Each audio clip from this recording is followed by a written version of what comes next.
Ave César. Ave César. This castle belongs to me. Cet imaginaire du cinéma est souvent relativement près de l'imaginaire des hommes du Moyen-Âge. Tous les films sont en costume, tous les films sont en décor, tous les films sont des univers fabriqués. Parfait. Pas tous les jours qu'on a un décor comme ça. Alors je vais le photographier avant qu'on le démolisse. As an artist, if it's not true, I wish it were. Je ne filme pas le patrimoine. Je filme des gens qui ont mal, qui ont froid, qui aiment, qui se déchirent. But why? Historiquement parlant, c'est un film qui est très bien fait.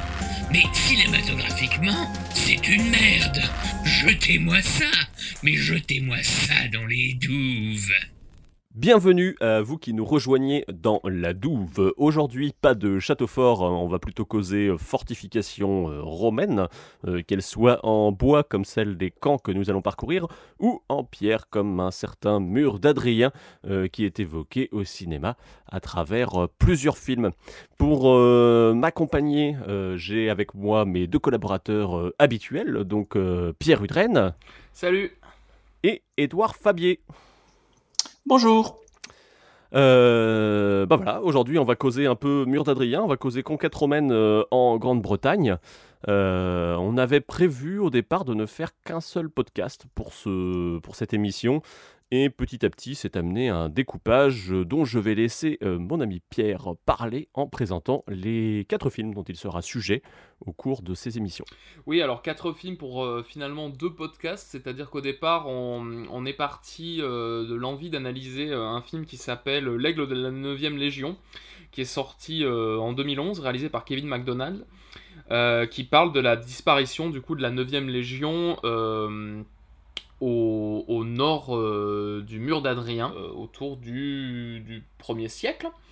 Dans la foulée, on s'est rendu compte qu'il y avait un autre film, évidemment, qu'on connaissait bien, qui parlait exactement du même sujet, dans lequel il y a même des personnages communs, mais qui n'est pas du tout réalisé par la même boîte de production, qui s'appelle Centurion, qui est sorti en 2010, de Neil Marshall. Du coup, c'est de ces 2 films-là qu'on va parler dans cette émission. Et histoire d'étendre le propos, on s'est dit qu'on allait faire ensuite un deuxième podcast sur 2 autres films qui sont en partie liés, mais qui ont tendance à beaucoup plus partir vers du cinéma fantastique, qui sont La Dernière Légion et Le Roi Arthur. Donc on va certainement souvent y faire référence, et du coup vous pouvez trouver une discussion plus approfondie sur ces 2 films-là dans l'émission suivante de la douve. Donc pour en revenir à nos 2 films autour de cette histoire de 9e Légion, nous avons tout d'abord Centurion, qui retrace un petit peu la perte de cette légion dans un combat au nord du mur d'Adrien avec donc des Pictes, si je ne dis pas de bêtises, et le retour vers la civilisation d'une bande de soldats romains un petit peu qui, un petit peu à la façon des 7 mercenaires, essaient de rentrer vers la civilisation. C'est plutôt un film qui lorne vraiment du côté du cinéma de genre un petit peu, et qui a tendance à s'apparenter parfois à du slasher, parfois à du gladiator un peu sans trop de budget. Et pour l'Aigle de la 9e Légion, on a plus un péplum un petit peu plus classique, qui retrace la quête en fait d'un jeune centurion, qui est le fils en fait du chef de cette 9e Légion qui a disparu au nord du mur d'Adrien, et qui va décider de rentrer dans ce monde, dans un monde un petit peu barbare, pour aller récupérer l'emblème de cette légion qui a disparu, à savoir le fameux aigle de la 9e Légion. Et donc là, comme je l'ai dit, c'est peut-être un film un petit peu plus avec une approche un petit peu plus péplum, un petit peu plus classique, avec une volonté d'être peut-être un petit peu plus documentaire. Voilà, sans plus de précision, puisqu'on va rentrer un petit peu plus en détail dans ces films-là. Qu'est-ce que vous en avez pensé, vous Moi, je dirais... On va dire que le cinéma de genre, comme je l'ai dit dans le précédent podcast, particulièrement le cinéma de genre d'horreur, n'est pas forcément ma tasse de thé. Donc c'est vrai que Centurion, j'ai moins apprécié le film. Même si, en fait, au final, ce film est un peu en 2 parties. Et la première partie est plus, on va dire, film historique, même si, voilà. Et la deuxième partie est beaucoup plus, lorgne beaucoup plus vers le cinéma d'horreur et le slasher. Donc, je pense que cette deuxième partie, clairement, je l'ai moins appréciée. Et après, pour l'Aigle de la 9e Légion, moi j'ai bien apprécié, je suis bien entré dedans. Après, c'est peut-être, il pêche parfois par certains aspects, notamment sa fin, qui semble vraiment rajoutée par rapport à l'ambiance de l'ensemble du film. Et toi, Christophe? Bah moi je trouve que je suis à peu près, on va dire, du même avis que toi sur ce coup-là. Centurion, je crois que c'est un film que j'aurais aimer plus. J'aurais aimé l'apprécier davantage parce qu'il a quand même des petits... Déjà il y a des acteurs qu'on aime bien dedans, il y a Dominic West, il y a Fassbender, il y a Liam Cunningham, donc même Olga Kurilenko aussi, donc on a des acteurs quand même qui sont plutôt sympatoches et qu'on a envie de suivre quand même, ils ont quand même des bonnes gueules et tout dans le film, et c'est... Et il y a ce truc un peu dommage du moment où le film se transforme en slasher, quoi, parce qu'il fait quand même le pari d'aller filmer en Écosse en hiver, alors tu sens qu'ils en chient et que c'est normal, quoi. Tout est vrai, quoi. Il n'y a pas un cascadeur qui les a remplacés quand ils se cassent la gueule dans la boue, quoi. Donc il y a cette espèce d'énergie quand même qui existe dans le film et que j'aime bien, mais qui est un peu gâchée par son parcours, même si il y a une petite parenthèse vers la fin du film quand ils arrivent chez une sorcière qui est jouée par une actrice qui s'appelle Imogen Potts, une fille qui vit toute seule dans les bois, quoi. Et je sais pas, à ce moment-là, je trouve le film se rattrape un peu, mais se recasse un peu la gueule juste après, quoi. Donc il y a vraiment, c'est dommage, Centurion. Il y a vraiment ce petit truc-là. Et l'Aigle de la 9e Légion, je l'ai beaucoup aimé à l'époque. Quand il était sorti, il avait quelque chose de très contemplatif aussi, un peu dans son approche par moment, que j'aimais bien. Voilà. Après, en regardant un peu ce qu'on allait faire sur ce podcast, on s'est rendu compte qu'il était adapté d'un bouquin de littérature jeunesse. J'ai lu le bouquin et du coup, après, en revoyant le film, je l'ai peut-être trouvé un peu en dessous de ce qui aurait pu être fait peut-être sur l'adaptation. Mais ça, c'est une autre question, on pourra y revenir un peu plus tard, mais ça reste un film qui est quand même super cool, même si... parce que lui aussi fait le choix quand même d'aller tourner dans le nord de l'Écosse à une période... c'est les conditions climatiques du nord de l'Écosse, quoi. Donc du coup, c'est jamais très facile, je pense, de tourner des films dans ces cadres. Et voilà, ça donne quand même un péplum avec une ambiance des Highlands, quoi. Donc on n'a pas si souvent ce genre de truc dans les péplums, en tout cas, qui se passe généralement plutôt en Italie. Et toi, Pierre, t'en as pensé quoi globalement ? Je suis vraiment parti sur mes impressions d'époque quand je les avais vues la première fois. Centurion, j'en avais un souvenir vraiment pas fou, dans le sens où oui, j'avais ce souvenir un peu de ce film-là qui, j'avais l'impression, se gâchait un peu avec des espèces d'archétypes de films semi-nanars un peu nuls, quoi. Et en le revoyant, force est de constater que ouais, c'est toujours un peu la même impression, quoi. On se dit, ah putain, il y avait quand même un potentiel, mais finalement le film il est très inspiré de Gladiator pour certains trucs. Et en fait, je trouve qu'il sort assez peu de ça, très inspiré des 7 mercenaires, très 300 enfin, tu vois, aussi, très inspiré. En fait, tous les trucs qu'on voit dans ce film-là, je trouve, on les a vus en mieux ailleurs.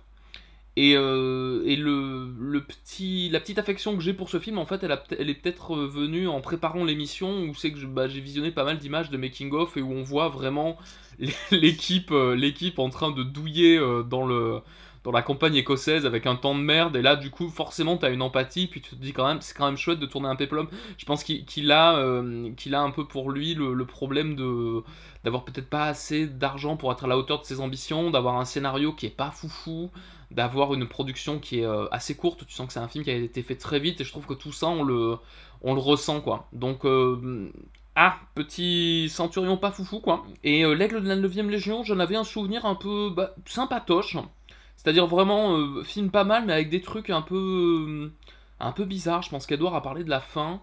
Effectivement, cette fin, elle est un peu étrange. Elle a tendance pour moi à faire un peu retomber tout le film.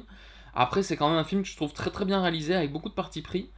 Et là, en le revoyant, c'est assez amusant parce que sous ces atours de film historique, avec une petite approche documentaire, en fait, moi je me suis rendu compte que c'était pas du tout le cas.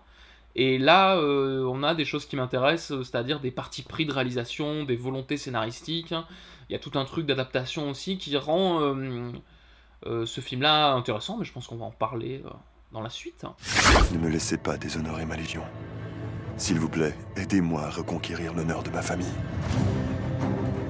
Notre nouveau commandant, Marcus Aquila. 4e cohorte de Gaulle, 2e légion. C'est votre premier commandement, Centurion? En effet. Arrêt! À mon commandement! Vous savez qui était son père? L'homme qui a perdu l'aigle de la 9e légion. Sans parler des 5000 combattants, ce garçon porte malheur. On raconte que l'aigle aurait été vu dans les tribus du Nord. Aucun Romain n'a jamais survécu au nord du mur. Contrairement à une armée, un homme peut se cacher. Il y a trop de risques. Alors j'irai avec Esca. C'est un esclave. Il obéit à nos ordres seulement parce qu'il y est forcé. Je déteste l'empire que vous servez. Tu te trancheras la gorge à la seconde où tu te retrouveras seul. C'est des films aussi qui n'ont pas du tout... On en parlait on peut peut-être parler des questions de budget, on n'est pas du tout sur les mêmes rapports budget-bénéfice, on va dire, pour les films. Alors peut-être un jour, promis, on fera des films qui marchent au box-office, mais dans ces deux podcasts, ça ne sera pas forcément le cas. Centurion, du coup, a coûté 12 millions d'euros en production.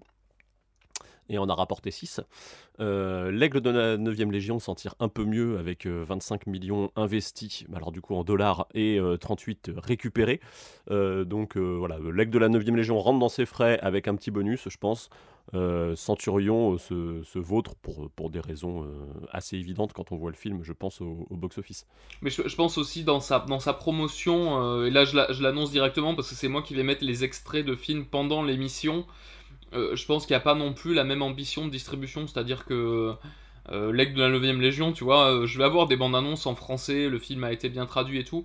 Centurion, en français au maximum, j'aurais, tu sais, les bandes annonces de sortie DVD, genre oui, plus fort que 300, avec du sang partout, c'est formidable, Centurion en DVD. Tu vois, je vais avoir ça au maximum, quoi. Donc de suite, on sent un petit peu les films qui n'ont pas les mêmes ambitions, enfin qui se placent pas au même endroit, quoi. Ils ne sont pas vendus de la même manière par les producteurs, et de manière générale, on n'a pas du tout les mêmes réalisateurs aussi, parce que je me souviens que l'Aigle, à l'époque où il est sorti, il y avait quand même marqué par le réalisateur du Dernier Roi d'Écosse dessus, même sur l'affiche et tout, donc c'est quand même... ça te vend autre chose que par le réalisateur de The Descent, quoi. Du coup, c'est ce qui était quand même les deux trucs marqués sur les affiches au moment où les films sont sortis, quoi. Et de Doomsday, quand même. Parce que Neil Marshall, il a pas fait que The Descent et Dog Soldier, il a aussi fait Doomsday, et je pense qu'à un moment c'est important de rappeler que Doomsday c'est vachement de la merde, mais c'est vachement sympa quand même. Mais Doomsday, c'est un peu comme Centurion, c'est un film avec des idées qui pourraient être très intéressantes, traitées correctement et tout ça, ça pourrait être vachement chouette, et en fait c'est dommage globalement. Parce qu'il y a aussi une histoire de mur d'Adrien d'ailleurs dedans, il s'en sert en argument scénaristique. En fait, je me suis rendu compte de ça tout à l'heure, là, juste avant l'émission, c'est-à-dire je me suis renseigné un peu sur Doomsday en me disant, mais attends, c'est le même réalisateur, est-ce qu'il n'y a pas un truc d'Écosse aussi? En fait, Neil Marshall, il est anglais, mais en fait, il est écossais d'adoption, il habite à côté du mur d'Adrien, et du coup, quand on lui demande d'écrire un scénario, pour Doomsday, il va pomper complètement John Carpenter en disant « Oh mon Dieu, l'Écosse a été isolée derrière un énorme mur à cause d'un virus mortel. » Et 30 ans après l'éclosion de ce virus, une troupe de super personnages très badass doivent aller combattre des chevaliers en mode Mad Max, un peu gogol, derrière le mur d'Adrien. Et en fait, je sais pas, on retrouve un peu de ça quand même, tu vois, dans Centurion, qui raconte l'histoire d'une troupe qui doit repartir de l'autre côté du mur d'Adrien pour sauver leur Centurion, quoi. Et voilà, je pense que ça place aussi là un peu Neil Marshall en termes de scénariste, quoi.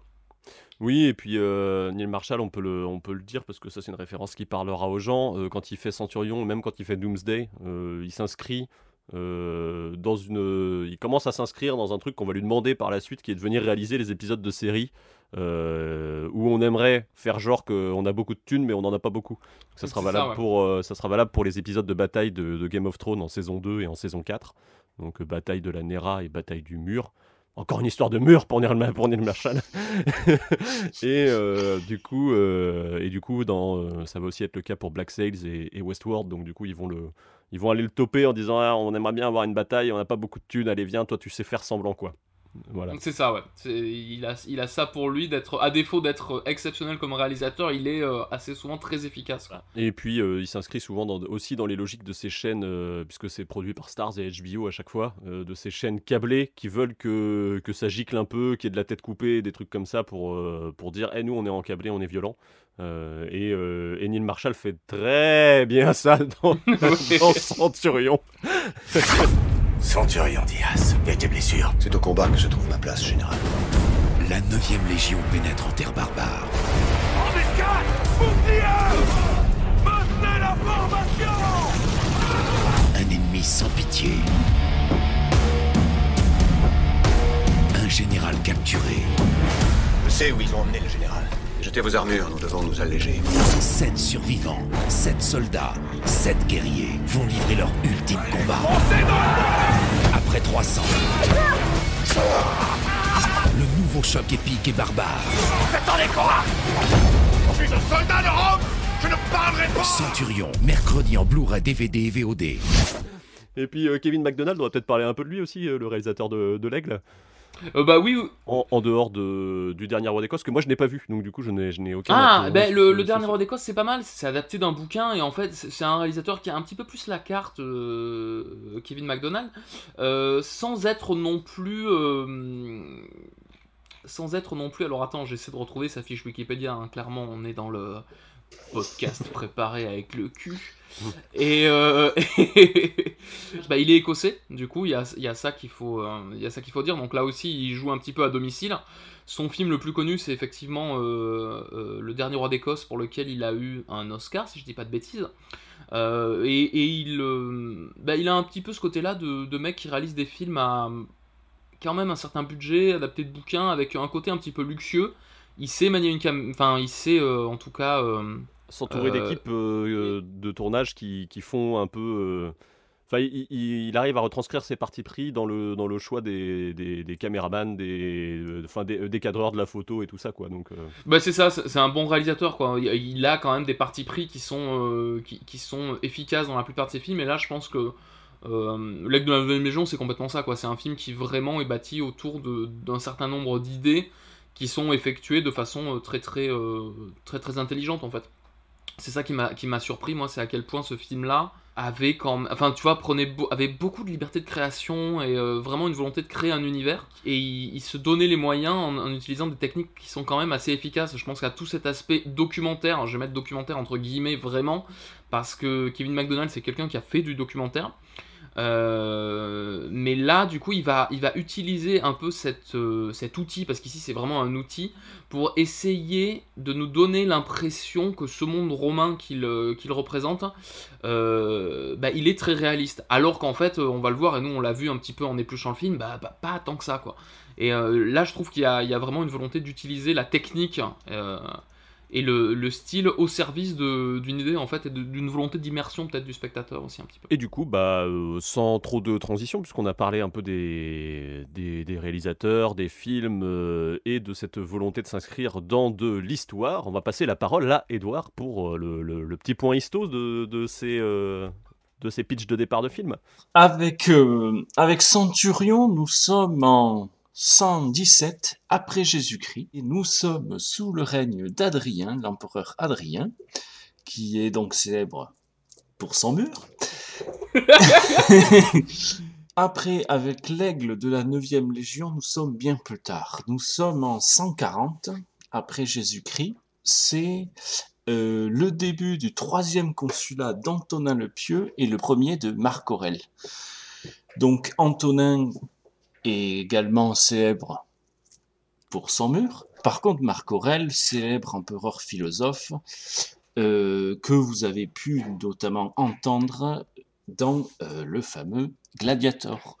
Où il est interprété par Feu Richard Harris. Voilà, Marc Aurèle est quand même fait partie de ces empereurs dont on a entendu parler, qui est un peu connu, notamment par son œuvre littéraire. Donc ces deux films s'inscrivent dans la grande histoire, on va dire, de la conquête romaine de la Bretagne, qui fut au départ lancée par Jules César en 55 avant Jésus-Christ, mais qui, comme beaucoup le savent, va être, on va dire, stoppée au niveau du mur d'Adrien. Au-delà de ces murs, du mur d'Antonin et du mur d'Adrien, ces terres seront non pas romaines, mais bien des terres barbares, détenues notamment par les Pictes. Voilà, je ne sais pas, Christophe, as-tu quelque chose à rajouter ? Sur le contexte historique, non. Après, je pense qu'on peut l'aborder en parlant du travail d'adaptation qui a été fait sur l'Aigle de la 9e, puisque l'Aigle de la 9e Légion s'appuie sur un roman jeunesse qui a quand même une certaine popularité chez les anglo-saxons, qui chez nous a été traduit qu'en 2003, mais qui est sorti en 1954, donc c'est quand même un vieux bouquin. Je pense que c'est l'équivalent de tous les bouquins qu'on peut nous faire lire en école primaire. Tu vois, vraiment un truc que tu lis en CM1, CM2, genre ton premier roman histo, quoi, dans l'idée. En France, il y a une autrice qui s'appelle Brizou Pélène qui fait beaucoup ça. Ces espèces de petits romans qui se passent au Moyen-Âge ou à l'Antiquité avec des petites enquêtes. Donc voilà, donc vraiment ce truc-là, donc qui je pense est un peu au programme dans les programmes anglo-saxons, mais je m'avance peut-être un peu. En tout cas, c'est un bouquin qui est très connu chez eux et qui est écrit par Rosemary Sutcliffe, du coup, qui va en fait démarrer avec cette 9e Légion un très très très long cycle qui va commencer aux alentours de 140 après Jésus-Christ et qui va s'achever après la chute de l'Empire romain. Moi, je vais avoir l'occasion d'y revenir, mais ce bouquin, du coup, se base sur deux choses, et ça, c'est très intéressant de le voir, c'est que ça se base sur, d'une part, la disparition de la 9e Légion qu'a évoqué Édouard, mais qui est à mettre entre guillemets, puisqu'en fait, ce qui nous sépare de l'écriture du roman de Rosemary Sutcliffe de l'époque, c'est 50 ans de recherche historique pendant lesquels on s'est rendu compte que la fameuse 9e Légion n'avait pas disparu. Donc voilà, donc quand elle écrit à cette époque-là, la recherche historique valide ce postulat de la 9e a disparu. Et dans les 50 ans qui suivent, on se rend compte que on a retrouvé des traces d'elle en Palestine, on a retrouvé des traces d'elle en Turquie, donc elle était probablement juste absente des sources, mais dans les faits, elle n'était pas complètement anéantie comme on a pu le croire de prime abord. Et elle se base sur une deuxième chose, c'est-à-dire qu'il y a un deuxième petit fait historique du côté de Silchester. On a retrouvé un aigle dont les ailes étaient absentes. Un aigle qu'elle va identifier dans le bouquin comme étant l'aigle de la 9e Légion. Donc elle va essayer de raconter comment, en partant à la recherche de la Légion disparue, l'aigle a pu se retrouver là, en fait. Donc on est quand même sur un truc un peu costaud. Alors c'est rigolo parce que pour trouver cette information là, faut se balader sur la page Wikipédia du bouquin en France, mais c'est inscrit dès la préface dans la version anglo-saxonne, quoi. Mais on a pareil découvert aujourd'hui, alors c'était peut-être déjà le cas à l'époque et peut-être elle a brodé autour, mais cet aigle qui a été retrouvé à Silchester n'est pas un aigle de Légion à proprement parler, c'est un aigle jupitérien qui était issu d'un temple, mais du coup voilà, donc il y a toute une histoire comme ça, et en cela le livre fait un choix très différent en termes de fin par rapport on va dire aux deux fins proposées par le film, puisque le film a une fin alternative dont on pourra reparler, quoi. L'Aigle de la 9e Légion a été adapté une première fois par la BBC en 1977. Ambiance Roi Maudit en 4 épisodes, donc télévision de l'époque un peu. Et ce qui est intéressant, c'est que c'est un phénomène somme toute assez britannique. On savait que cette adaptation existait, mais elle avait disparu, puisque à l'époque, à la télévision, on réenregistre sur les bandes au fur et à mesure qu'on produit de la télévision, et c'est comme ça, entre autres, qu'ont disparu certains épisodes de Doctor Who, et donc elle a été sauvée, comme certains épisodes de Doctor Who, par les magnétoscopes des particuliers qui avaient enregistré à un moment la série. Et donc aujourd'hui, elle existe toujours dans une version, pour en trouver les épisodes sur YouTube, dans des versions à la qualité VHS indéniable, on va dire. On peut parler de palimpseste ? Oui, c'est l'équivalent du palimpseste de l'époque. Maintenant, tu peux expliquer le beau palimpseste pour ceux qui connaissent pas. Ah oui, parce que moi je trouve ça dégueulasse. Le palimpseste, à l'époque où, du coup, le parchemin, quand on gravait sur des peaux d'animaux, était assez cher à produire, etc., ont préféré prendre un vieux document qui ne servait plus, le gratter la peau et réécrire par-dessus, afin d'économiser cette matière qui était très chère à produire. Ce qui fait que du coup, les documents qui étaient précédemment écrits ont disparu. On peut retrouver ça également dans la peinture. Dans la peinture, il y a notamment beaucoup de tableaux de De Vinci. Quand on les passe au rayon X, on découvre qu'en fait, il y a une autre œuvre en dessous la peinture déjà créée, quoi. Mais du coup, voilà. Donc c'est pour la petite histoire de l'adaptation de l'Aigle de la 9e. Mais c'est vraiment un phénomène britannique. Hein. Je parlais de Doctor Who juste avant. Hein. Récemment, dans les dernières saisons, on va réadapter ce truc-là aussi de l'Aigle disparu. Enfin, pas de l'Aigle disparu, mais en tout cas de la Légion disparue. Donc c'est quand même quelque chose qui est assez populaire. On va dire outre-Manche et outre-Atlantique, et pas du tout chez nous. C'est un truc qu'on découvre un peu, je pense, avec le film de Kevin MacDonald en France. Complètement, ouais. Parce que même Centurion, en fait, il est aussi inspiré de ça, en un sens. Hein. Moi je me rappelle au visionnage, là, et on voit à un moment, vraiment, tu sais, les Pictes qui prennent l'aigle, donc l'emblème de la Légion, et qui le foutent dans un feu, et on a un long plan, tu vois, sur l'aigle qui est en train de cramer, et en fait, quand t'es français, ça t'évoque que dalle, quoi, tu vois. Alors que je pense que si t'es anglo-saxon, ça t'évoque justement beaucoup plus en termes de... ça te renvoie au bouquin que tu lisais quand t'étais petit, quoi, un petit peu. Il y a une espèce de préquel sans les droits, quoi. Un peu dans Centurion. Le film devait s'appeler 9e Légion, d'ailleurs, à la base. Hein.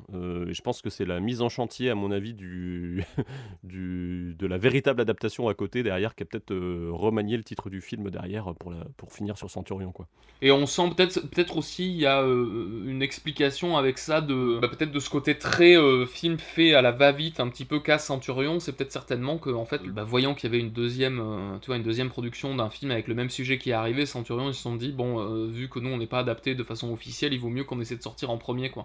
Et du coup, il y a un tournage très court et assez bourrin, quoi, et on sent que Neil Marshall, il est aussi là pour ça, quoi. C'est-à-dire que comme il filme la moindre scène de bataille avec 4-5 caméras, il va filmer les scènes de dialogue avec également 4-5 caméras pour aller le plus vite possible, quoi. Et j'ai vu, je sais, en faisant des recherches, justement, un documentaire de l'époque, quoi, qui date de 2009 sur le tournage, et dans le documentaire, justement, ils amorcent en disant ça, quoi, en disant c'est la première des 2 adaptations de cette légende, ce fait historique, entre guillemets, qui va arriver sur les écrans cette année, quoi.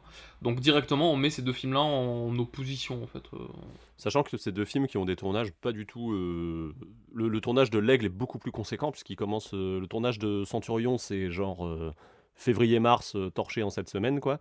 Et le tournage de l'Aigle commence au printemps 2009 pour se terminer en octobre. Donc, et navigue entre 2 pays, puisqu'il est tourné pour la partie écossaise, donc qu'on reconnaît évidemment à l'écran, du coup en Écosse, en conditions réelles. Mais tout ce qui est de la première partie du film, où il va y avoir un peu plus de monde à l'écran, où il va y avoir un peu plus de décors un peu grandioses, comme l'arène, comme le camp, même comme la villa, de décors construits, en tout cas, tout ça va être fait en Hongrie, où, comme le dit lui-même le réalisateur dès les 5 premières minutes du commentaire audio, c'est moins cher et de meilleure qualité. Mais ce qui lui donne aussi, je pense, un côté un peu lumineux. On va vraiment avoir cette opposition, mais qui existe aussi un peu dans Centurion, même s'il est un peu en noir et bleu. Le côté lumière de la civilisation romaine face à l'obscurantisme qui sévit au nord du mur d'Adrien, quoi. Je crois que Centurion fait quand même un peu le côté c'est sépia quand ils sont au sud du mur, et c'est noir et bleu quand ils sont au nord, quoi. Oui, mais on sent qu'ils ont pas le choix, quoi. On sent que dans Centurion, quand ils filment, tu vois, en Écosse, et tu sens qu'il fait 2 degrés et qu'il y a du brouillard, tu sens que t'as vraiment des assistants caméra qui sont derrière à dire putain merde, si les acteurs se paument, on est foutu, quoi. Tu vois, on va perdre Michael Fassbender dans la pampa et on va être dans la merde. Il ne fera jamais X-Men. Est-ce qu'on peut rappeler d'ailleurs l'importance des noms dans ces 2 films ? Je rappelle que Dominic West s'appelle Virilus. Voilà. que Channing Tatum joue Marcus Aquila. Aquila qui veut dire aigle en latin. Mais même là aussi, on peut en parler peut-être du choix des acteurs qui correspond, je pense, un peu à la persona qu'on veut donner au protagoniste, quoi. C'est-à-dire qu'on a ce fameux centurion du titre, alors qui en fait est un prétexte parce qu'il disparaît au bout de, à peu près à la moitié du film, qui est joué par Dominic West. Non, le centurion du film, c'est Fassbender. Dominic West joue le général, hein. Il n'est pas centurion. Alors Edouard, peux-tu nous faire un petit rappel de comment fonctionne l'armée romaine, s'il te plaît? Alors, nous avons du coup le général qui commande la légion qui peut s'étaler, qui au maximum peut atteindre les 6000 hommes. Et qui se divise en cohortes. Tout à fait. Là, on nous dit qu'ils sont 3000 hommes, car à un moment, c'est cité dans le film, on nous dit que comment 3000 hommes peuvent disparaître. Et du coup, le centurion, lui, représente un officier qui commande plus ou moins 100 hommes. Et après, nous pouvons avoir du coup différents postes. Du coup, nous avons l'Achilliferpe, celui qui va porter l'insigne de la Légion, du coup l'aigle de la Légion. Nous avons également l'Optio, qui aujourd'hui représenterait à peu près un sergent-major. Et nous avons après le Décurion, qui lui représente, ça serait presque l'équivalent presque d'un caporal. C'est un chef de patrouille, un peu le Décurion. Enfin, moi, c'est l'image que j'ai, Voilà. vois, qui vient du Cinoche. Et peut-être un peu de Camelot, parce qu'il me semble que dans le livre 6, il y a pas mal d'histoires de Décurion en patrouille, mais... Exactement. Et bien sûr, dans tout ce cursus honorum, on a différents postes que je n'ai pas évoqués, parce que sinon, il y aurait beaucoup trop de noms latins. Mais je t'en prie, Pierre. Alors, je sais plus ce que je disais, moi, du coup, mais on peut peut-être recentrer un petit peu sur et ça, on en parle souvent, en fait, du contexte, non pas de la période dans laquelle les films se trouvent, mais plutôt du contexte historique, ou en tout cas sociétal de l'époque dans laquelle ils ont été tournés, parce que je pense que là aussi, c'est très important de voir que dans le film historique, il n'y a pas que ce rapport à l'histoire, il y a aussi ce rapport à l'histoire immédiate du moment de tournage du film. Et en fait, ces deux films, ils sont contemporains pour le coup de la guerre, en fait, des guerres de George Bush en Irak et en Afghanistan. Et je pense que ça se ressent énormément, en fait, dans la vision qu'on peut avoir, que peuvent avoir les deux réalisateurs justement de ces soldats, puisque c'est des soldats qui sont vraiment traités comme ça, de leur expérience de la guerre et de la vision peut-être un petit peu de comment cette guerre-là elle est décrite dans ces films, quoi. Je sais pas ce que vous en avez pensé un petit peu de ça. On peut souligner déjà que dans les choix de casting, alors c'est valable dans l'Aigle, c'est pas valable dans Centurion, mais dans les choix de casting de l'Aigle, il y a la volonté que tous les Romains soient incarnés par des acteurs américains. Donc tous les Romains, armée, civilisation, lumière, parce que c'est quand même présenté comme ça. Même le personnage incarné par Channing Tatum, donc Marcus, il prie Mitra, mais en gros c'est pas très compliqué de remplacer dans ses dialogues le Mitra par Jésus-Christ. Et le réalisateur va un peu dans ce sens dans ses commentaires en disant oui, parce que j'aime bien l'idée que lui il prie presque un dieu unique, quoi. Je fais une rapide parenthèse. Mitra et on va dire les chrétiens sont tous les deux issus d'un culte de l'Orient qui est venu, on peut dire importé, ou qui est venu à Rome, sous l'Empire. Et puis qui était très populaire du coup dans l'armée, quoi. Vraiment, c'est surtout ce truc-là. Donc on a vraiment ces Américains, on va dire, au sud du mur, et au nord du mur, on va aller chercher plutôt des acteurs. Alors, il y a un petit échec à un moment, on aura l'occasion d'en parler, je vais en parler juste après peut-être, mais de prendre des acteurs plutôt écossais pour avoir les accents, parce que aussi les personnages vont parler en gaélique, donc je pense que le réalisateur il aimerait mieux que ce soit authentique à ce niveau-là. Et au milieu, il y a un personnage qui navigue, qui est du coup incarné par... Zut, j'arrive plus à trouver son nom. C'est Jamie Bell ?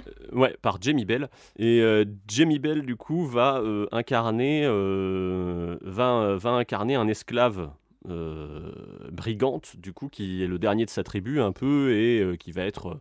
dont la liberté va être un enjeu du film. Et lui, ils l'ont fait jouer, ils lui ont demandé volontairement de prendre l'accent... Alors, d'avoir un accent britannique, mais le plus neutre possible. Comme s'il était vraiment... la frontière très poreuse entre les deux mondes qui s'opposent, et son accent évolue au fur et à mesure du film pour aller vers le gaélique et l'écossais en fait, mais au départ avoir un accent très neutre britannique si possible, quoi. Donc voilà, déjà dès ses choix de casting et dès sa façon de présenter les langages, en tout cas dans le film, l'aigle de la 9e Légion fait le choix de parler un peu d'impérialisme américain, quoi. Ouais, vas-y. Non, mais je pense que le choix de Channing Tatum, justement, pour jouer ce soldat, clairement, il est pas innocent. C'est-à-dire que physiquement, Channing Tatum, c'est un peu un espèce de prototype de GI, tu vois, mastoc, quoi. Je pense que dès qu'on le voit à un moment, on le voit à la tête de ses troupes qui chargent un groupe d'ennemis, le parallèle avec des GIs américains, en fait, il est ultra évident, quoi. Et de la même façon, on a, tu vois, dans des choix d'autres acteurs, on a à un moment son oncle qui nous est présenté, qui est un vieux noble romain à la cool dans sa villa, qu'on devine un peu, tu vois, un petit peu antimilitariste et pas forcément porté sur la violence. On le voit à un moment dans une arène, regarder les jeux, tu vois, les jeux du cirque, et on sent qu'il n'est pas particulièrement heureux d'être là. Et il est incarné par Donald Sutherland. Il a joué notamment dans MASH, qui est un film sur la guerre de Corée, mais qui parlait aussi beaucoup de la guerre du Vietnam, sorti aux États-Unis en 1970, dans lequel il a, du coup, c'est des militaires en fait qui passent leur temps à picoler, à essayer de baiser, et qui, du coup, il y a une vraie volonté d'antimilitarisme primaire, donc ce que représente un peu Donald Sutherland. Un petit peu en tant qu'acteur, quoi. Sachant qu'en plus on a toutes les histoires de guerre justifiée ou pas, tu sais, où à l'époque, j'imagine pour des résidents britanniques que sont quand même Neil Marshall et Kevin MacDonald, je sais pas s'ils étaient d'accord avec ce que faisait Tony Blair à cette époque-là, mais du coup il y a quand même toute cette ambiance où l'Angleterre la Grande-Bretagne va suivre les États-Unis, et peut-être que tout le monde n'avait pas forcément envie d'y aller, quoi. Donc voilà, donc il y a quand même tout ça. Moi, je sais qu'en sortant du film, je me suis retrouvé... Alors, tu vois, le premier film auquel j'ai pensé, c'était pas Gladiator, tu vois. En sortant de l'aigle de la 9e Légion, je me souviens de ma sortie de séance de l'époque, et j'avais beaucoup pensé à un film qui était sorti en 2007 qui s'appelle Dans la vallée d'Ela, avec Tommy Lee Jones, du coup, qui parle de comment on rentre de la guerre et de l'inactivité du soldat qui est ramené en arrière et qui peut pas retourner à la bataille. Et enfin, même si ça c'est un peu on va dire pas le dénouement du film, mais c'est quelque chose qui arrive plus tard, parce qu'au départ c'est une enquête policière.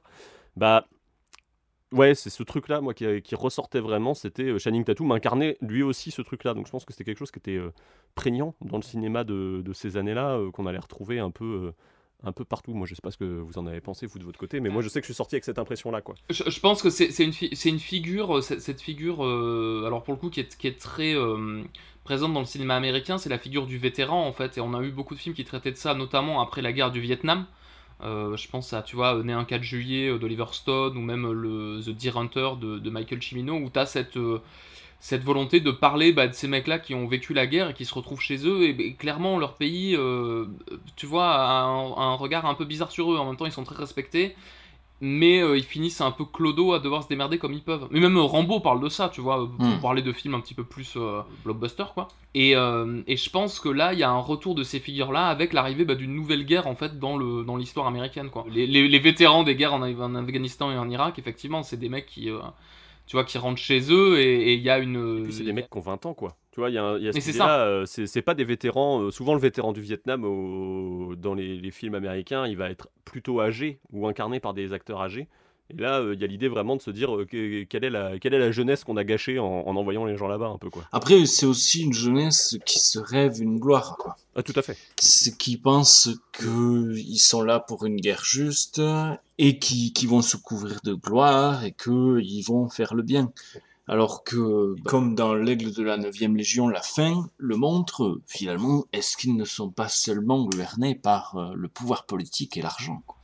Ça dénonce. Non, mais c'est vrai que le trajet émotionnel un petit peu du personnage de Channing Tatum, il est évocateur, parce qu'au départ on a vraiment ce soldat, vraiment 100% soldat, qui veut, tu vois, restaurer l'honneur de son père qui a disparu, et puis ensuite il est blessé, donc du coup on retrouve avec un vétéran qui est dégoûté en fait de plus pouvoir faire la guerre, et finalement il va retrouver une sorte d'utilité en faisant lui-même une sorte de chemin personnel, et il va, tu vois, en sortir un peu, j'ai envie de te dire un peu moins con, mais peut-être un petit peu plus conscient aussi. J'ai l'impression que l'aigle de la 9e Légion, il y a une volonté de lui faire faire un voyage en humilité un petit peu, tu vois. Comment un morceau de métal peut avoir autant d'importance pour vous? L'aigle n'est pas qu'un morceau de métal. L'aigle, c'est Ramon. Ah, ça suffit! Qui détient l'aigle? Il sait, lui. C'est un des leurs. La tribu a exterminé mon père et ses hommes comme des chiens! Votre père était venu pour tuer! Tu es toujours mon esclave! Alors pour reprendre par rapport au bouquin, alors là il y a une vraie grosse différence dans le traitement par contre, c'est que le bouquin se passe... alors c'est un bouquin jeunesse, écrit 9 ans après la Deuxième Guerre mondiale, donc avec des volontés beaucoup plus pacifistes que ce que peut représenter le film aujourd'hui. J'invite vraiment les gens qui écoutent ce podcast à aller le lire en parallèle du film, parce que c'est vraiment deux approches très différentes, et le bouquin est vraiment sans armes ni haine ni violence, c'est-à-dire que la frustration qui existe autour du personnage de Channing Tatum dans le film n'existe pas dans le personnage du roman. La liberté accordée à SK dans le roman est donnée dès le début. Il l'a franchi dès qu'il est question de partir au nord du mur, parce que c'est à lui de faire le choix de venir avec son pote. Donc il y a vraiment cette histoire de bienveillance, de relation amicale entre les personnages qui existent dans le roman, et ils vont s'en sortir uniquement à la bienveillance. Ils vont être gentils avec les gens, et avec ce peuple d'au-delà du mur qu'on diabolise et qui finalement vit comme les autres, ils vont se retrouver à s'en sortir, sans dégainer un couteau, quoi. Donc c'est pas du tout les mêmes approches. C'est sans doute un peu naïf, mais ça reste, je trouve, agréable en termes de point de vue. De se dire, enfin je sais pas, moi je me dis pour un roman pour les gosses, c'est cool de dire t'es pas obligé de taper sur ton voisin, quoi. Je pense que Kevin MacDonald il est peut-être beaucoup plus conscient de la période dans laquelle il fait son film, tu vois, et cette volonté de parler de l'esclavage avec, tu vois, au début du film c'est donc du coup donc SK qui est joué par Jamie Bell, donc qui est l'esclave de Marcus, du coup, Channing Tatum. Oui, c'est ça, mais qui est, enfin, je veux dire, qui est brigante, donc tu vois, qui est barbare entre guillemets. En fait, à peu près la moitié du film, la situation s'inverse.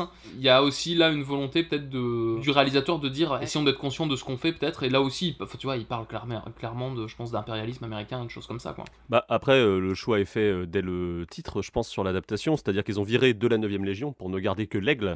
Et cet aigle, il renvoie quand même, du coup, beaucoup à l'aigle américain en tant qu'emblème. Voilà, c'est tout juste si il n'y a pas des étoiles sur le drapeau derrière l'aigle, tu vois, il y a un truc un peu comme ça, quoi. et je pense, alors du coup, le Centurion, on a vu qu'il partageait un peu les mêmes velléités. Alors moi j'ai trouvé ça très mal foutu par contre dans Centurion, je sais pas ce que vous en avez pensé. Bah, il se rattrape un peu avec la voix off, c'est ce qu'on disait en préparant l'émission, c'est un peu en fait j'ai fait mon film, je le monte, putain il y a un truc qui se dégage, peut-être avec une voix off il y a moyen de donner un sens, quoi, un peu, quoi, à tout ça. Je pense on peut dire c'est plus grossier au niveau du message, enfin moi j'ai trouvé c'est peut-être plus maladroit que l'aigle de la 9e Légion. Et puis tu parlais de Rambo, Pierre, il y a quand même cette idée un peu comme Rambo que l'armée est contre eux, quoi, au final. Oui, complètement. Bah, on a ce truc-là très... je sais pas comment dire, il est peut-être un peu libertaire, tu vois, un peu en termes de ton, le film, c'est-à-dire qu'il y a ce côté... ces soldats, au final, ils vont être trahis aussi par leur hiérarchie, enfin tout le monde est contre eux, quoi, tu vois. Il y a un truc très individualiste, au final, dans Centurion, et moi pour le coup il m'a renvoyé peut-être après l'avoir revu là à deux films qui arrivent à faire ce que fait Centurion en le réussissant. D'un côté on a Lone Survivor de Peter Berg, alors qui est postérieur, hein, mais qui raconte, alors c'est pas du tout un film historique, ça raconte en fait le trajet de soldats américains perdus un petit peu derrière les lignes ennemies. Alors pour le coup c'est vraiment un bouquin qui prend le point de vue du soldat impérialiste et qui a un commentaire, enfin je pense que Lone Survivor il est, tu vois, il est plutôt à placer à droite clairement de l'échiquier politique, quoi, et ça n'en reste pas moins un film assez intéressant, tu vois, et je pense que pour pas mal de vétérans américains actuels qui ont fait la guerre ont des commentaires dessus en disant waouh c'est ultra réaliste, tu vois, c'est fou et tout, alors que quand tu le vois d'un point de vue un peu basique tu te dis mais c'est un peu un film de Gogol quand même. Et je trouve que Centurion a un peu, par son approche, un petit peu des trucs de ce film-là. Et dans sa deuxième partie, je pense qu'il renvoie à Rambo aussi, hein. Il y a une scène où, pareil, tu vois, les mecs, ils doivent sauter d'une falaise Neil Marshall, en termes de scénario, c'est pas le mec qui a... Enfin, c'est facile de voir ses inspirations, voir... C'est quelqu'un, on va dire, qui fait pas bien la différence entre le plagiat et l'hommage, quoi. Ouais, c'est ça. Bah, je sais pas, alors je sais pas quand est sorti Le Territoire des loups de Joe Carnahan aussi. Oh, bah, beaucoup plus tard, ça doit être... ça doit être 2000... je vais pas dire de conneries, mais ça doit être 2012. D'accord, ok, ouais. Mais ça. tu vois, je pense que le Territoire des loups de Joe Carnahan arrive à, alors qui est pareil, pas un film historique, mais arrive à restituer beaucoup mieux cette idée qui est celle de la deuxième partie de Centurion, d'une bande de types qui se retrouvent seuls face à la sauvagerie de la nature, un peu, et face à eux-mêmes. Tu fais un combo Lone Survivor, Rambo, le Territoire des loups, t'as Centurion en bien, quoi. Sans les Romains, mais tout le reste est à peu près réussi dans son idée, quoi. Et dans un même temps, on a ce côté très guerre en Irak, guerre en Afghanistan dans l'aigle de la 9e Légion, qui est renforcé par le casting de Tahar Rahim dans le rôle de l'antagoniste principal. Tahar Rahim qui n'était pas prévu au départ, hein, ça devait être un acteur écossais, mais finalement ils l'ont eu, et le réalisateur lui a demandé de parler le gaélique écossais avec son accent arabe, tu vois. Donc du coup il y a quand même dans les vocalises, je pense qu'il y a quelque chose qui renvoie aussi, une fois de plus, à ces guerres au Moyen-Orient, en fait, finalement. Je sais pas ce que vous avez pensé, vous, au premier visionnage de cette espèce de la tribu là du peuple phoque, en fait, un peu, où ils se retrouvent à un moment. Je sais plus exactement quel est le nom du truc. Oui, c'est ça, c'est le peuple phoque. Du coup, alors je crois même, je me demande même si si c'est pas traduit le peuple Seal. Ils ont même pas traduit, tu vois, le côté phoque du nom. Donc c'est ce peuple qui vit sur le bord de la mer en Écosse. Il y a cette idée qu'en passant au-delà du mur d'Adrien, on sort de la civilisation et on rentre dans la préhistoire, tu vois. Il y a un truc un peu comme ça. Et c'est incarné un peu par cette histoire de peuple phoque. Ça se retrouve un peu moins, mais un peu quand même, je trouve, aussi dans Centurion. Oui. Alors c'est un peu moins le cas parce qu'il y a des reconstituteurs qui sont venus, je pense, avec leurs costumes dans les scènes de village. Donc on retrouve quelque chose d'un peu plus celtisant, gaulois, quelque chose qui ressemble plus à ce que devait être la réalité de l'époque, alors que le peuple phoque est clairement fantasmé. Donc on se retrouve avec des costumes un peu d'Inuit, de trucs un peu comme ça. De trappeurs, presque on pourrait dire. Ouais, aussi. c'est ça, très, très fourrure. Et même à un moment du film, dans l'aigle de la 9e Légion, ils se font attaquer par des barbares un peu, tu vois, pictes, mais qui clairement, visuellement, moi je trouve, ils ressemblent un peu à des Maoris, tu vois. Il y a un côté, ils ont pas un poil sur le caillou, ils ont des tatouages. Alors c'est une scène très rapide et qui est filmée de façon très très volontairement, enfin tu vois, confuse en fait. On comprend pas bien ce qui se passe et il y a vraiment la bataille très très rapide, mais... Ça c'est un peu volontaire que ce soit filmé très rapidement, puisqu'en fait il faut savoir que dans l'aigle de la 9e Légion, toutes les scènes de combat, ce sont les mêmes cascadeurs dans chaque scène. Du coup il a fallu se débrouiller avec. C'est les cascadeurs qui ont accompagné l'équipe de réalisation depuis la Hongrie jusqu'en Écosse. Du coup, c'est les cascadeurs hongrois qui incarnent aussi les méchants, les méchants bretons qui attaquent le fort au début du film, quoi. D'accord. On a les mêmes personnes, donc je pense que c'est filmé volontairement un peu de manière fouillie pour pas qu'on voit trop leur tronche, en fait, tout simplement. Moi, je me suis fait la réflexion sur justement cette représentation des peuplades barbares, entre guillemets, dans l'aigle de la 9e Légion. Je me demande s'il n'y a pas une volonté aussi de renvoyer peut-être à des populations amérindiennes, par exemple. Je me rappelle de Valhalla Rising de Nicolas Winding Refn, qui raconte du coup l'histoire de Vikings qui se retrouvent, qui après avoir fait une grande traversée d'une mer se font attaquer par des trucs, puis au bout d'un moment ils se rendent compte, putain, on n'est pas sur le... Enfin, le spectateur s'en rend compte, on n'est pas sur le bon continent, quoi.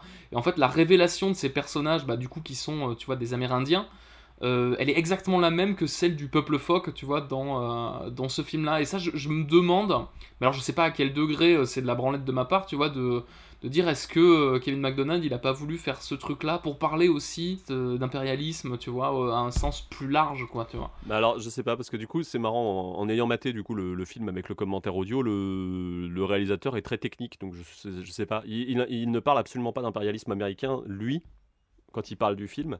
Bon, après peut-être aussi parce que ses producteurs sont américains, donc il peut pas dire n'importe quoi dans un commentaire audio. Peut-être il l'a mentionné en interview, mais en tout cas c'est pas le cas dans les produits officiels sortis du... Sachant que c'est pas lui qui a scénarisé le film, hein, aussi, c'est... Jérémy Brock, non, un truc comme ouais, ça. c'est ça, Jérémy Brock, du coup, qui Bah alors c'est un peu bizarre parce que j'ai l'impression que c'est le scénariste attitré en fait de Kevin MacDonald, puisqu'il a aussi scénarisé Le Dernier Roi d'Écosse. Bah, il vient un peu avec son équipe avec qui il a l'habitude de tourner, hein, parce que ses caméramans c'est les mêmes que dans Le Dernier Roi d'Écosse, tu vois, il a un truc très... Il vient en équipe, j'ai l'impression, Kevin MacDonald, quoi. Tu prends le package, quoi.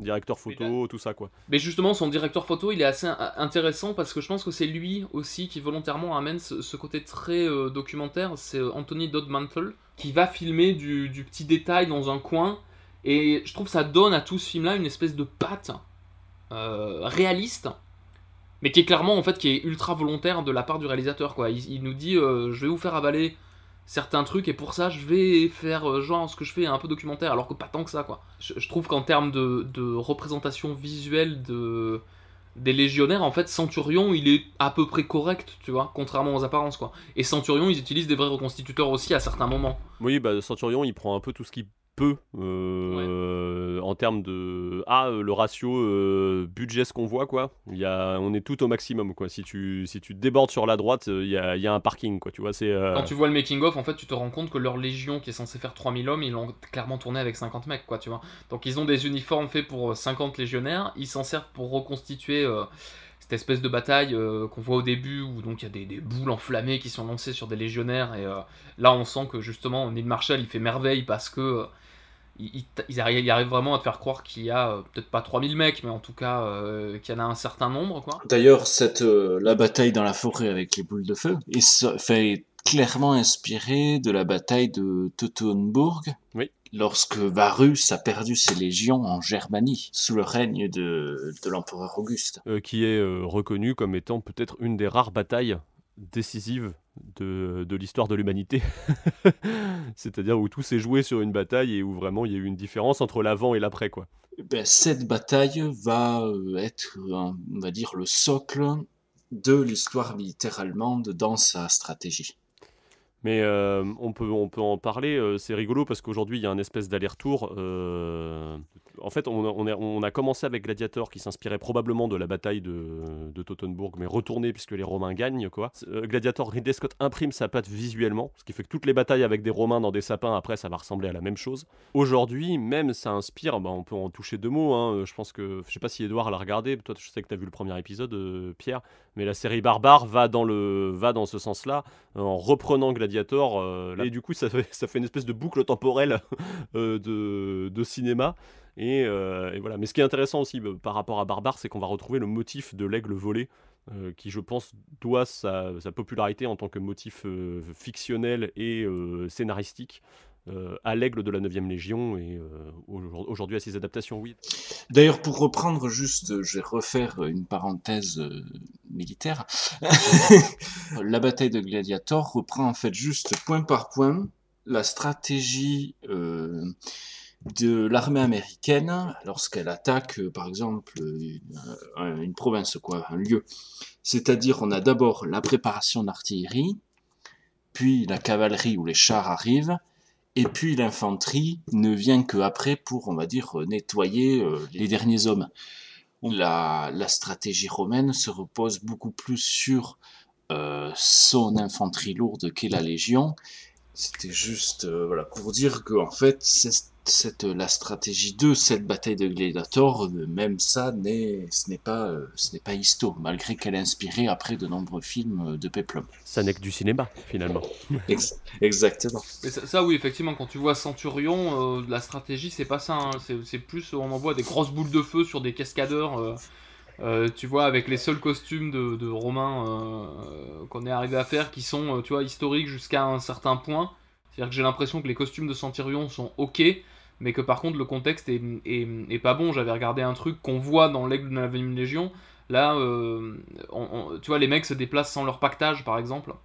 Tu vois, t'as pas ce côté des Romains en déplacement. Du coup, t'as vraiment une volonté chez Neil Marshall de renvoyer, je pense, directement, tu vois, à un imaginaire qu'on a sans forcément l'approfondir, parce que c'est pas non plus ça qui l'intéresse, hein. Je pense que ce qui intéresse Neil Marshall dans son film, c'est plus la deuxième partie, en fait, et c'est cette troupe de soldats qui se débarrassent de leurs armures et qui vont faire une espèce de mission commando pour essayer de récupérer leur centurion qui est leur général qui est capturé derrière les lignes ennemies, en fait. Et là-dedans, il y a aussi une volonté en termes de costume, tu sais, tout le long du film, au départ, ils sont fringués, tu vois, en armure, tu vois, avec les armures romaines classiques, puis ensuite, ils vont passer avec une version très simplifiée de ça, puis ensuite, ils vont se camoufler, donc prendre des peaux de bêtes, et t'as aussi, tu vois, t'as cette idée de retour un peu vers une sorte de truc un peu primitif, tu vois. Et par contre, dans l'aigle de la 9ème Légion, on a des costumes qui sont pas vraiment pas du tout. Bah, on en a parlé un peu en parlant des costumes du peuple phoque, mais on n'est pas du tout sur de l'historique, même du côté romain, quoi. Ils sont très contents parce qu'ils les ont fait faire par des artisans. Du coup, ils ont vraiment une patte. Mais par contre, d'un point de vue design, on est sur quelque chose de très fantasmé. Non, Pierre, c'est ça que tu En fait, voulais, ce qui est intéressant, c'est que je pense qu'on a vraiment le. Alors, tu vois, les Romains portent essentiellement quelques-uns des cottes de mailles ou les fameuses lorica segmentadales, donc qui sont l'armure classique des Romains, vous savez, en bandelettes, quoi. Mais le truc, c'est que ces armures-là, on en a des traces que d'armure en métal, en fait. Et dans l'aigle de la 9ème Légion, elles sont en cuir. Et je pense qu'on l'accepte parce que justement, il y a cette approche documentaire, toujours entre guillemets, du film, qui nous rend tout ça très crédible. Mais ça, je pense que c'est à la fois, pour des raisons de coût. C'est-à-dire que je pense que ça coûte moins cher de faire des armures en cuir, tu vois, ou en faux cuir, je sais pas exactement en quoi elles sont faites, que des armures en métal. Et ensuite, je pense qu'il y a vraiment une volonté stylistique de représenter... tu sens que c'est une unité de soldats, mais que c'est pas non plus l'unité faux folle, quoi. Ils le disent dès le départ, quand justement le personnage de Channing Tatum arrive pour prendre la direction de ce camp romain, tu sens que c'est la dèche, quoi. Tu sens que il le dit à un moment, genre les latrines, tu vois, les latrines ont un problème, donc t'es vraiment dans un truc, au fait, chef... les chiottes marchent pas et puis on n'a pas de comptable, donc c'est vous qui devez payer les mecs, tu vois, en sous-texte, c'est vraiment ça. Ça m'a fait penser à Jared, moi, tu vois, des soldats paumés au milieu d'un camp. C'est quand même des costumes qui sont très travaillés, c'est-à-dire que le design des casques, il est à peu près historique, j'ai l'impression, mais en tout cas, ils ont quand même regaulé tu sais, je sais pas comment ça s'appelle, les protections des joues, en fait, des casques des légionnaires romains, pour qu'ils aient un côté un peu plus carré, et donc un peu plus mastoc, tu vois, et du coup un côté beaucoup plus armure, en fait, assez violente. Et de la même façon, il y a un truc qui est complètement inventé, et je sais pas si c'est dans le bouquin, mais il y a ce truc là de dire que tous les soldats romains sont identifiables parce qu'ils ont en fait le casque qui leur fait une cicatrice à la base du cou. Ça, je sais pas si c'est le cas dans le bouquin. Alors, dans le bouquin, tout à fait, c'est le cas. Le personnage qui est incarné par Mark Strong un peu plus tard dans le film, qui joue Gern, le chasseur, dans le film, il est identifié très rapidement. Genre, il lui lève la tête avec un couteau et il y a Eska qui fait « Eh, regarde, il a la marque de la Légion !» Et du coup, voilà. Dans le bouquin, il faut attendre que le personnage se rase. Juste avant une fête, en fait, il se rase et là, ils aperçoivent la marque du casque en dessous du cou. Ça, je pense que pour le coup, c'est historique. Alors, je sais pas, parce que moi, j'avais des échos que justement, c'était le contraire. Ah ouais, fait, quoi. Ok. Ouais. Du coup, on ne sait pas. On ne sait pas. Commentaire, n'hésitez faites-nous un pas. commentaire, dites-nous. Et du coup, ce qui est rigolo, c'est que ça fait partie des rares éléments du bouquin pour le coup qu'on survécu D'accord. à l'adaptation. Mais c'est ce que je trouve vraiment intéressant avec l'aigle de la 9ème Légion. Tu vois, pour le coup, je me fais un peu chier moi quand j'ai lu un bouquin et que j'ai texto le bouquin à l'écran. Au moins là, il y a une réinterprétation. On prend le voyage, le prétexte et on réécrit dedans ce qu'on a envie de dire. Et il y a un truc qui a dégagé au début du film, c'est qu'ils avaient tourné dans l'idée d'être très fidèles au livre. Normalement, quand le personnage de Channing Tatum, donc Marcus, arrive au camp, il est censé, pendant plusieurs semaines, il s'emmerde un peu, il passe en revue ses troupes, tout ça, et il se lie d'amitié avec un mec du village, pour lequel ils ont fait venir un vrai acteur écossais qui avait un rôle parlant et tout ça, enfin avec des dialogues et tout ça. Donc du coup, ils ont vraiment tourné toute cette séquence où ils deviennent potes, à tel point qu'à un moment, le mec lui dit « Ah bah j'ai un char », et du coup le gars lui dit « Bah t'as un char, est-ce que je peux l'essayer ?» Du coup ils se retrouvent à tous les deux aller dans la pampa en char et tout ça, pour genre vraiment petite amitié, et en fait ce mec se retrouve en face de lui, dans la bataille qui suit, quoi. Et du coup c'est le mec qui conduit à côté du druide dans le dans le film, donc on le voit à peine 2 plans, tu vois.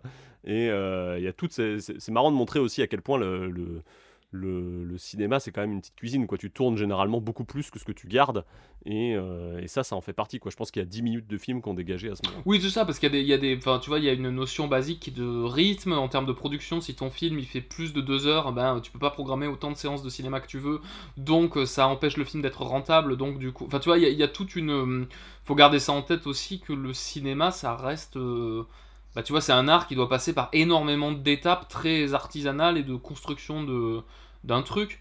Est-ce que on peut parler de la fin de l'Aigle de la 9e Légion, cette fin qui fait très très artificielle, qui fait buddy movie. Qui fait buddy movie, ouais. Bah, on peut en parler. Hein. Il y a au départ, la fin qui était prévue était celle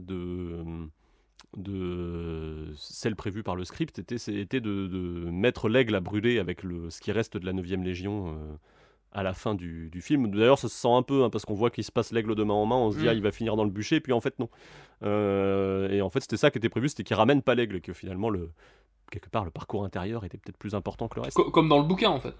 Et bah, dans le bouquin, ils le ramènent, ils racontent leur histoire, et en fait, il y a l'idée dans le bouquin que si jamais ils ramènent l'aigle, la Légion peut être reformée. On pourra reformer, tant qu'on n'a pas l'emblème, on peut pas reformer la Légion. Alors je sais pas à quel point c'est fictionnel ou pas, mais du coup il pourrait y avoir de nouveau une 9e. Et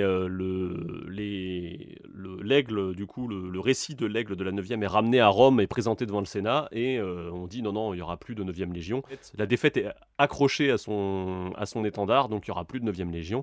Ils reviennent, les personnages sont éminemment déçus, et le sénateur, c'est pas un sénateur, c'est un général, mais du coup qui fait office de sénateur, on n'a pas abordé ça, mais on peut faire les deux quand on est romain, et du coup lui dit bah non, ce qui va se passer avec cet aigle, c'est que bah on va l'enterrer et on n'en parlera plus, quoi.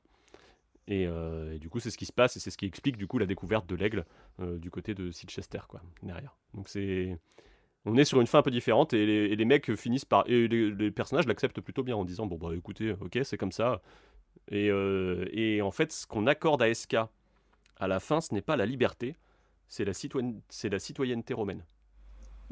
Donc c'est encore autre chose. Du coup, SK est récompensé par la citoyenneté romaine. On donne des terres à Marcus ainsi qu'une petite solde, et il choisit de s'installer à côté du mur d'Adrien, ce qui va donner lieu à de nombreuses suites derrière, puisqu'en fait l'aigle de la 9e Légion va s'avérer être un départ pour une trilogie qui s'appelle la trilogie de l'aigle aujourd'hui, et qui va couvrir toutes les 400 ans qui le séparent de la fin de l'Antiquité romaine, de la fin de l'Empire romain, et qui va se terminer du coup avec de l'arthurien, ce qui va nous amener au deuxième podcast, puisque les personnages de cette saga de l'aigle donc se passent la bague qu'on aperçoit dans le film, la bague verte, et donc ce sont tous les porteurs de la bague verte qui vont se transmettre tout ça jusqu'au roi Arthur, qui est du coup très en vogue dans les années 60, 70, même 80, roi breton de la chute de l'Empire romain qu'on va retrouver, et dont on aura l'occasion de parler en deuxième partie. Puisque dans la deuxième partie, on vous le rappelle, nous allons chroniquer donc du coup 2 autres films. On a La Dernière Légion, du coup qui fait cette transition, vous l'avez compris, entre ce monde romain et ce monde arthurien, et on a le film d'Antoine Fuqua, Le Roi Arthur, qui, spoiler alert, est le premier film qui se revendique vraiment historiquement compatible de la Douve, et on va rigoler. Et puis on a ce qu'on peut dire aussi, c'est que même ces 2 films à propos du roi Arthur, très rapidement, l'aigle de la 9e Légion et Centurion vivent à l'ombre de Gladiator, mais aussi du roi Arthur qui était sorti quelques années avant, et qui du coup pouvait prouver qu'on pouvait faire des films romano-bretons, on va dire, avec cette histoire de mur d'Adrien. Et en conclusion, ce qui est rigolo aussi avec cette histoire de saga de Rosemary Sutcliffe, c'est que on sent que dans les années 2000, on est encore un peu frileux à l'idée de lancer des licences, pas dans les années 2000-2010 du coup, alors qu'aujourd'hui, clairement, ils refont le film, ils le réadaptent, t'auras pas la portée d'impérialisme américain, t'auras pas Channing Tatum qui a 30 ans pour jouer le rôle principal, t'auras un personnage plus jeune, et on va essayer de te faire des suites, quoi. T'auras la même fin, par contre. Je pense que la fin de l'aigle de la 9e Légion, elle fait clairement fin de producteur qui a dit non, il faut quand même qu'on laisse la fin, tu vois, la possibilité à des suites. Ouais, c'est ça, et puis ça c'est une scène reshootée, du coup, genre, allez, on remonte un décor, c'est pas grave si c'est pas le même que dans tout... Il y a aucune cohérence entre ce décor et tous ceux qu'on a vus précédemment dans le film. Du coup, tu conseilles de lire le bouquin, toi, quand même, de Rosemary Sutcliffe? Ouais, carrément, parce que je trouve qu'il est, il a un discours très différent, il est pas du tout, il est historiquement, je pense, assez proche de ce que ça pouvait être, en tout cas de ce qu'on pensait qu'il pouvait être historique à l'époque. Je pense que vraiment, elle a vraiment cette volonté-là, et à la fois, dans sa structure narrative, il garde cette espèce de point commun avec... de toute façon, la structure narrative est la même. Mais il y a aussi une autre chose qui pèse sur le livre, c'est qu'on est dans les premiers bouquins qui commencent à se revendiquer de Joseph Campbell. Donc on a le héros aux 1000 visages qui est très visible, mais même si tu prends dans le parcours du film, c'est visible, c'est-à-dire le personnage va en terre inconnue, il va même dans la grotte, techniquement, ce qui est revendiqué par Campbell, il va aller chercher l'objet de sa quête dans la grotte et il revient avec, quoi. Tu vois, Le donc Joseph vraiment... Campbell, du coup, peut-être on peut en parler. C'est un chercheur, mais qui est pas vraiment approuvé par les autres chercheurs. Donc du coup, il est. En fait, il a sorti un bouquin qui s'appelle du coup Le héros aux 1001 visages, dans lequel en fait il fait un parallèle entre beaucoup de mythes de différentes civilisations, dans lesquelles on trouverait un petit peu tout le temps les mêmes archétypes. Les mêmes archétypes en fait, et ces travaux-là de Joseph Campbell vont au cinéma notamment être utilisés encore aujourd'hui, mais très popularisés par George Lucas par exemple quand il va écrire Star Wars. C'est vraiment une application concrète des idées du héros aux 1001 visages. En fait, le bouquin de Joseph Campbell est assez fat quand même, il est quand même assez gros, et il va être synthétisé par un mec qui s'appelle Christopher Vogler, qui va du coup écrire un truc qui aujourd'hui s'appelle le guide du scénariste. Et le problème aujourd'hui, c'est que ce machin était un peu une grille de lecture de nombreux blockbusters, et c'est devenu un peu le schéma à appliquer à tous les films pour qu'ils marchent, quoi. Les gens confondent le fait que ces mythes étaient célèbres en ayant cette grille de lecture avec, comme ces mythes sont célèbres avec cette grille de lecture, il faut l'appliquer à chaque fois, quoi. Donc, c'est ça, ouais. On va peut-être passer maintenant aux recommandations. Toi, Pierre, qu'est-ce que tu recommanderais à notre public? Et bien alors, notre public, du coup, je vous recommande déjà de voir les deux films dont on a parlé, peut-être de lire le bouquin si ça vous intéresse. Et alors, du coup, moi, j'ai dû me tritourer la tête un peu pour trouver quelque chose quand même un petit peu en rapport, et finalement, j'ai été me replonger dans ma petite BD Tech, et j'ai sorti un livre, une bande dessinée du coup de Blutch, qui s'appelle Peplum. C'est en fait Blutch, du coup, qui est un très grand auteur de BD, qui va reprendre à sa sauce plusieurs écrits en rapport avec l'Antiquité. Alors c'est clairement une adaptation du Satyricon de Pétrone, mais il va récupérer aussi des bouts du Jules César de Shakespeare. Du coup on a un petit peu un auteur BD qui fait un petit peu sa sauce avec tout ça. C'est magnifiquement dessiné par Blutch, il a ce truc là où c'est à la fois dessiné, griffonné, tu sens que c'est virtuose et en même temps très très simple, et il y a plein de il y a plein d'images moi dans ce truc là qui m'évoque clairement du légendaire. Enfin, on sent qu'il reprend des illustrations, tu sais, des bas-reliefs de la Rome antique pour en les faire un peu à sa sauce. Des fois il y a des scènes extrêmement cheloues, à un moment le héros se fait masser par des tas de femmes qui n'ont pas de mains, tu vois, qui ont juste des moignons, et là tu te dis mais merde, on est dans un film de Jodorowsky extrêmement chelou, qu'est-ce qui se passe? Et je sais pas, du coup si vous avez une envie d'avoir un récit antique avec quelques petites pistes historiques, mais beaucoup de légendaires un petit peu réadaptés, c'est mon conseil. C'est Peplum de Blutch, et c'est très très chouette. Voilà. Et toi, Edouard, quelle est ta recommandation? Mes recommandations vont être assez classiques. Je recommanderais la série télé Rome de HBO, sortie il y a quelques années. Donc vous allez retrouver plein d'acteurs que vous connaissez déjà, qui bien sûr fait comme d'habitude des erreurs historiques, mais ma foi, moi je le trouve assez bien à ce niveau-là. Alors maintenant, a peut-être un petit peu vieilli, mais pour moi reste toujours une bonne référence. Je pense que c'est avec Gladiator, enfin tu vois, c'est un peu les deux espèces de piliers de l'Antiquité adaptée. En post-2000, quoi. Ouais, c'est ça. J'ai l'impression quand même que Rome, ça reste aussi la grosse référence, quoi. En même temps, c'est la grosse référence parce que c'est une des séries les plus chères qui est produite HBO. Aujourd'hui, il y a Game of Thrones, mais c'est vrai que quand ils ont commencé à produire la première saison de Game of Thrones, il y avait quand même l'idée que est-ce que ça va coûter aussi cher que les saisons de Rome, parce que Rome avait été arrêté pour des raisons budgétaires. Du coup, ça marchait pas assez concrètement par rapport à ce que ça coûtait. On parle d'une série qui coûtait 100 millions de dollars par saison, c'est-à-dire 10 fois Centurion. Voilà. En deuxième, je recommanderais un jeu vidéo qui, ma foi, n'est pas forcément de qualité, mais étonnamment était assez dans le contexte que nous avons évoqué, qui est Rise, où l'on incarne un centurion qui va passer par tous les poncifs du péplum, c'est-à-dire va tuer des barbares en débarquant sur des plages façon débarquement, va affronter un empereur corrompu, va se battre dans une arène. Voilà, on va dire, si vous aimez les péplums et tous les poncifs du péplum, vous y retrouverez. C'est sur quelle console ? Xbox One ou PC apparemment, non ? Voilà, exactement. C'était sorti à la base sous Xbox One, c'était ce qui avait lancé la Xbox One et voilà. Mais qui n'a pas eu un grand succès, hein. Faut pas exagérer parce que voilà, le jeu n'était pas forcément de qualité. Bah, et puis, ça, de ce que tu me décris, ça a quand même un peu l'air de lorgner du côté de God of War, mais en mode histo, quoi. Une sorte de God of War basique, dans Rome. Et toi, Christophe, tes recommandations seront-elles plus intelligentes que les miennes ? Plus intelligentes, je ne sais pas. Peut-être un peu plus feel-good que les tiennes, ça c'est sûr. La première, on a parlé de Jeremy Brock, qui est du coup le scénariste de L'Aigle de la 9e Légion.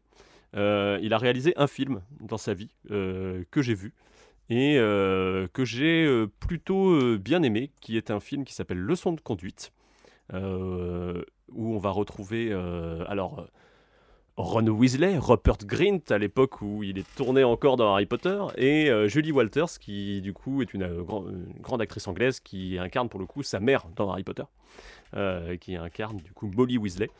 C'est un film que j'aime bien. C'est en gros le personnage de Rupert Grint est un personnage qui s'appelle Ben Marshall du coup, et qui est un ado qui vit avec une mère un peu castratrice, qui aimerait qu'il devienne pasteur comme son père, quoi. Donc on est dans une ambiance un peu petit truc catho, voilà tout ça. Et en fait, en cherchant un petit boulot pour pouvoir gagner un peu de thunes pendant l'été, il tombe sur une annonce d'une femme qui a besoin de quelqu'un pour l'aider dans sa vie de tous les jours, qui va du coup être incarné par Julie Walters, et qui est une espèce de hippie qui fait voler toute sa conception du monde en éclats, quoi.